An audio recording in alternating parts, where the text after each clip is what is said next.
Good morning. It's a pleasure to be here, and I also want to say thanks for showing up on a Saturday morning after the salsa night. I guess the advantage is some of us didn't do the salsa night, but quickly, let me introduce quickly my school, the school I lead today, INCAE. Was born in Central America. It's a Latin American school these days, born 50 years ago, has been innovative in this past 50 years, but I want to highlight a few dates. 72, we created our first think tank after an earthquake in Managua. In 92, we launched the first master's degree in the management of natural resources. In 96, we started a think tank that I'll tell you more about.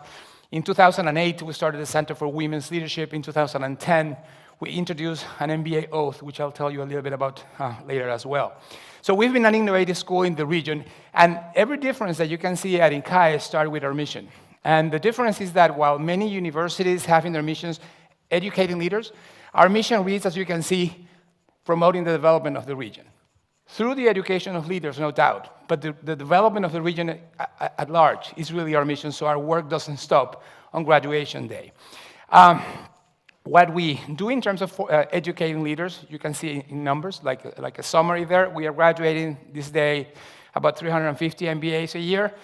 We are training about more than 7,000 executives in our executive education programs, and reaching, we estimate, millions in terms of the media, news articles, online media of all sorts, webinars, and all sorts of things. We have more than 7,000 graduates of our MBA program these days. Most of them live in Latin America, most of them in business, but some of them in government and civil society. And we've trained over the years more than 250,000 of executives in Latin America. This is one of our distinctive features. So the Latin American Center for Competitiveness and Sustainable Development was founded in '96 with the personal support and personal involvement of Dr. Stefan Schmidheiny, who brought not only, again, support, but his own ideas to the table. This was after the Rio Summit. He came to INCAE in '93 for the first time to be the keynote speaker for our graduation ceremony. And at the time, the center was launched under the leadership of Dr. Roberto Artavia, and it has morphed into a center that does indeed research, but applied research oriented to action, to promote action. And that's the most interesting part of what we do.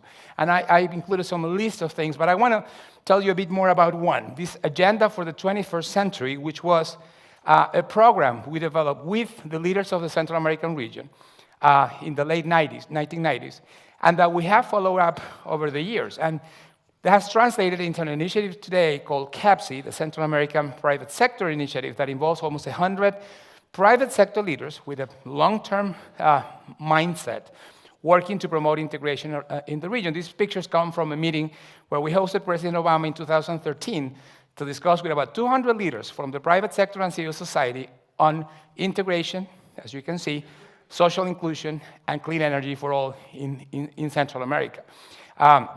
This is the first time that we know that a sitting U.S. president had met with the private sector and civil society of the region. Usually they only meet with presidents and other government leaders. So this is a little bit about INCAE. Now, if we want to talk about leadership in this time and day, we need to remember how leadership has changed and how it is changing. So when you look at things and phenomena like the Arab Spring, what you see is that many changes, most of all digital technology, but not the only one, actually, have changed the landscape of leadership in these times. And what you see is that more people have voice at a lower cost, and more people can get involved in causes around the world at a lower cost. And because of the lower cost of logistics and communications, actually more and more it's more evident, if you will, the interconnectedness of the phenomena we live and challenges we live across the world. Does that mean that all this crowd power, if you will, does it mean that we don't need leadership? Actually, I think it's quite the opposite. We need more leadership than in any other time. But now leaders need to be very aware that they need to be aware that they are influencers as many others are. So these days, movie stars have as much influence sometimes as a scientist, or as a political leader, or as an environmentalist, or as anyone, actually, as the Pope. And this Pope, of course, if you don't follow him on Twitter, is Pontifex. The current Catholic Pope actually has thought about it, and is really using the technology to really get reach to the people he's trying to lead. In the end, it's about human nature, but through new technology and new tools. Now, universities are not the only way, of course, to develop leaders, but still we fulfill a major role in society, I believe. And we need to be not only explicit in our mission statement, we need to devote time in our programs. And that's hard, because even with my faculty, the discussion is, do we need another finance course? Do we need another operations course? Do we need another whatever course? Or do we need to devote time to developing leadership skills in our students, right? And it's a trade-off. I think there are 4 things we need to have. We need to make sure our students develop along our programs. One is the awareness of these challenges. And that's why conferences like this are critical, because I don't think we're completely aware. And definitely in Latin America, at least, I don't think we're ever aware of global problems that connect to ours, that are related to ours, and we're not clear about the connectedness. The second is that we need to understand in depth some of them, because we have fields. We're engineers, or we're doctors, or we're biological scientists of all sorts. So we need to understand in depth some of those challenges. We need to understand also solutions for the challenges, for those challenges. We need to be aware of the connections, as I said, of the global connections. And finally, our students need to have actual leadership skills. And by that I mean skills that enable them to do something about these things. Now, one thing that we need to be aware, and for those of you who are not in education, I don't know how much you know, but all of us in education are facing this right now. We're going through a tremendous and disruptive change in our industry. So demographic changes, technological changes, are moving education products, if you will, to something new. And we're already seeing this, but we'll see more of this in the next two decades. And what we'll see is that people, at least this is my interpretation of what's happening, will go for more instances of education along their lifetime for probably shorter periods of time, as you see in the graph in the bottom. That coupled with a continuing lifelong education through probably Victor technology mostly. And that has changed what universities have to offer, which goes beyond just changing materials, more than just changing technology. It's really changing the way we see our role in the education or the learning process. So we need to stop thinking of professors who know something that students don't, and our job is to transfer that knowledge, to really a job in which that knowledge can be, of course, transferred, but other tools do that these days as well. Our job should be more as coaches and mentors of students so that they can develop critical thinking, actual leadership skills, and they grow. They grow as leaders and human beings. Now, why a business school? I don't know if you've seen this documentary. I recommend it. It has some exaggerations, but it has a really good set. It's already old. It's like almost a decade old. But it has a very good summary of all the blamings on business. And I think it's very important to have that in mind. But we can be either part of the problem or we can be part of the solution. Because firms are crucial for sustainable development. We create value at firms. But firms manage natural resources. So the way that business models are deployed determine a part, at least, of how natural resources are used in the world. And also, depending on business models, we can increase or not the productivity of people. And by doing that, we can increase their income and we can increase their well-being. So firms and business models are critical for the implementation of sustainable development aspiration. We at INCAE do that in Latin America. This is our continent. So we are educating leaders for this part of the world, for this corner of the world, a corner of the world that represents less than 9% of the world's population, less than that share of GDP. Less than that share of GDP, less than that on trade, even less than that on foreign aid, but more than that in food production and forests and arable land and the availability of renewable water resources. However, we don't have a robust voice in the global forums. I joke that the two forums where we are always well represented are the World Soccer Cup and the Miss Universe pageant.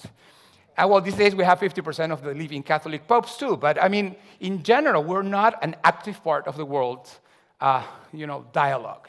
Of course, in this auditorium alone, I think sit many of the exceptions to this rule.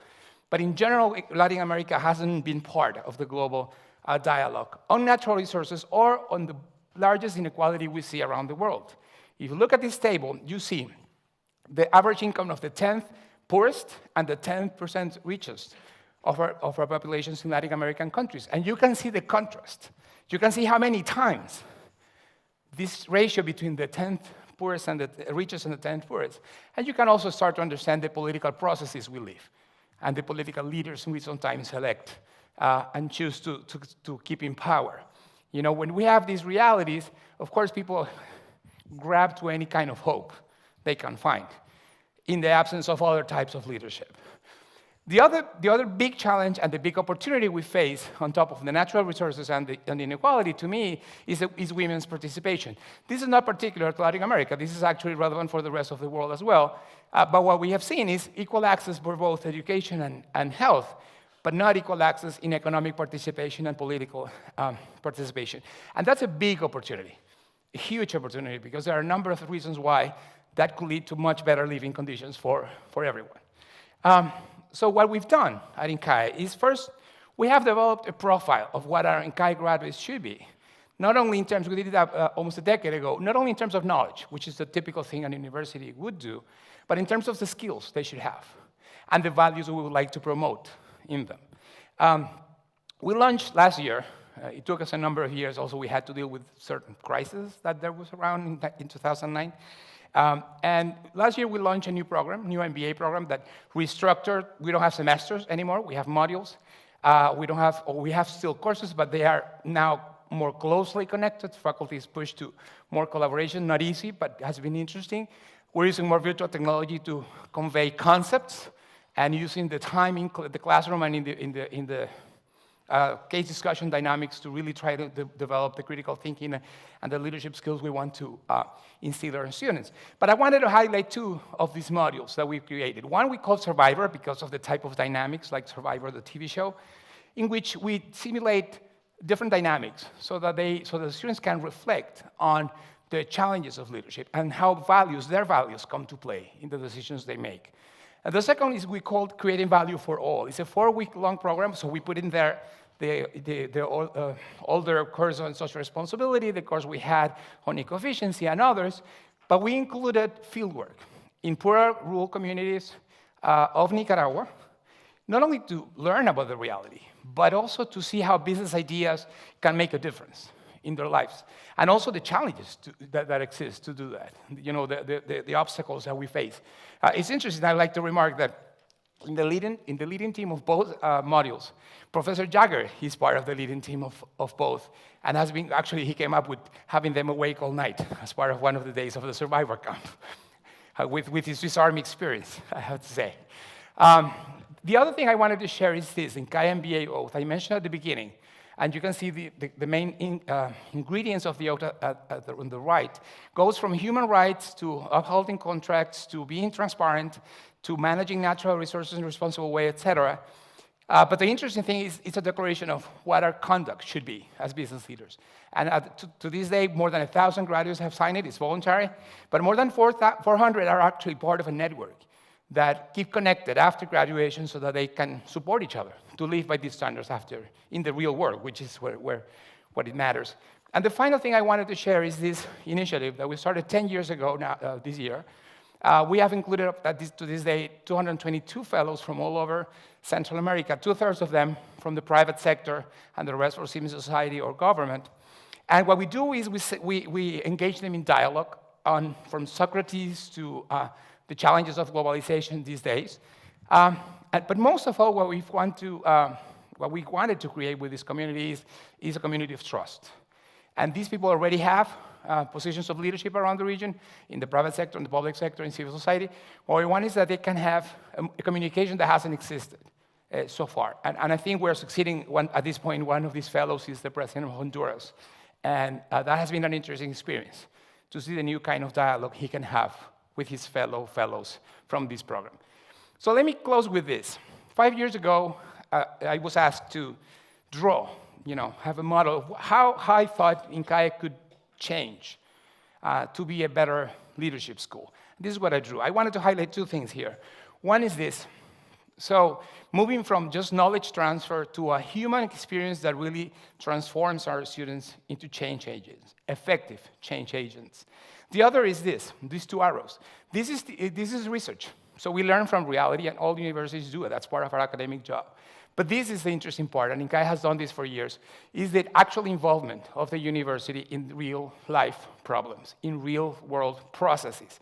Because we can bring legitimacy, we can bring knowledge, we can bring information, and we can bring leadership skills to the ones involved. I would like to say also that in 1993, or since 1993, the involvement of Stefan Schmidheiny, I think, gives us a big push in this direction, for which we are really, really grateful.